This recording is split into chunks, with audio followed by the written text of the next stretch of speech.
Hey, happy Sunday, everyone. Hope everyone's having a great weekend. I thought I'd make a quick video. It's been a few weeks. Been busy with life. I've got a few things to share, a few upgrades. Got me a new radio. I bought a Rugged. I was thinking about getting something a little more fancy, but honestly, at the end of the day, this thing holds like 20 models. It's got more features that I'm probably going to use. And yeah, it was, what, 250 bucks, something like that. I'm not a real fan of this cheesy steering wheel here. I don't know if you can change that out. So if anybody knows whether or not you can replace this with something, I don't know, it doesn't look so cheesy, let me know. What else? Picked up a GNS, GPS. Got it all taped up just in case it gets wet. Still gonna use this guy in parallel. So excited for that. Big brick 6S battery. Two of them for the Genesis. I actually ran this thing this morning. I didn't film it, I just didn't feel like it. I just wanted to have some fun with my boat. And didn't feel like, getting all the crap out of it.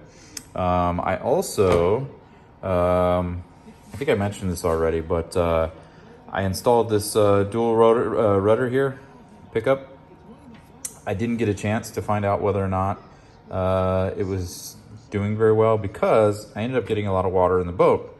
My radio started glitching out, and yeah, that was that. So I'm pretty disappointed with that, that I got enough water in here to glitch the boat out. But before I decided to pull it in, it did 65 miles an hour. I'll throw that up on the screen here.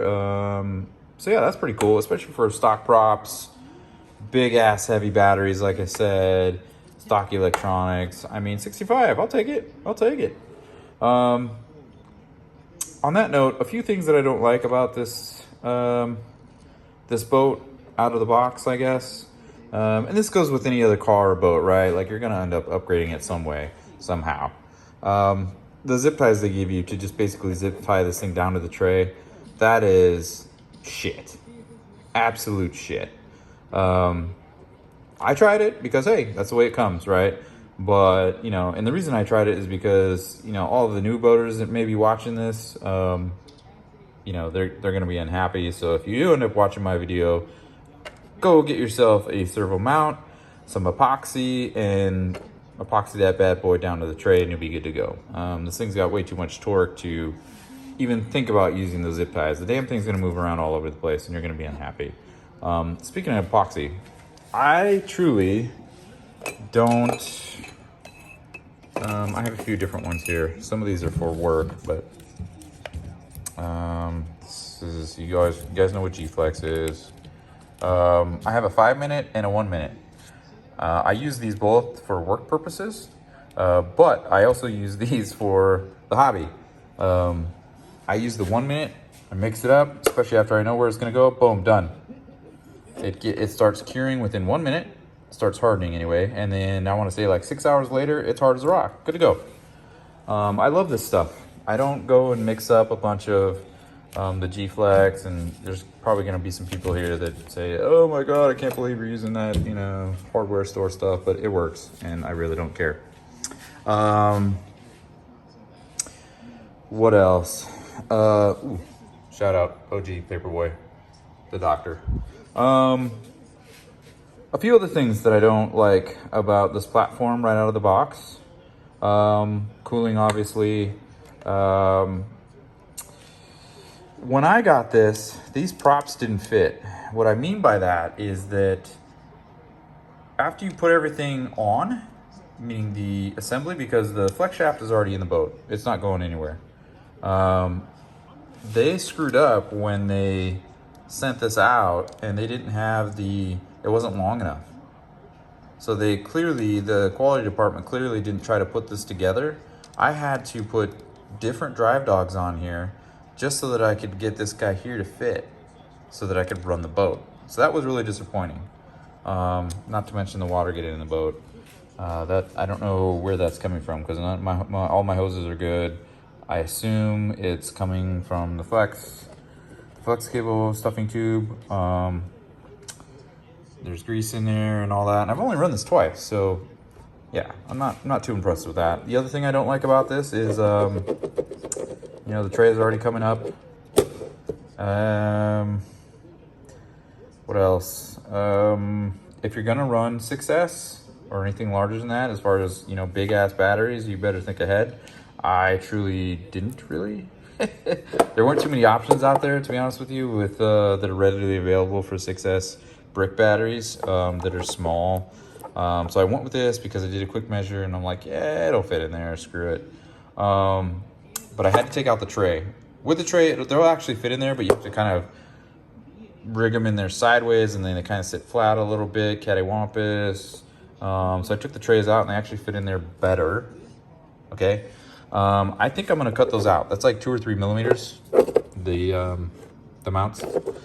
So that they'll fit in there like perfectly up and down. You won't have this little ridge here, you know, and it'll fit like in there. And then I can get some other foam to keep them where I want them. What else? I mean, everything else is kind of ticky-tacky, like some of their motor wiring. Look at that. There was one that was actually quite a bit worse than that. And I had already repaired it, which is this guy here, actually. But yeah, it was like the wire was barely even holding on to the bullet there. It was horrible. Anyway, other than that, I mean, it's a good boat. It's just, you know, if it comes ready, I would suggest if you're not an experienced boater, get the ready to run version.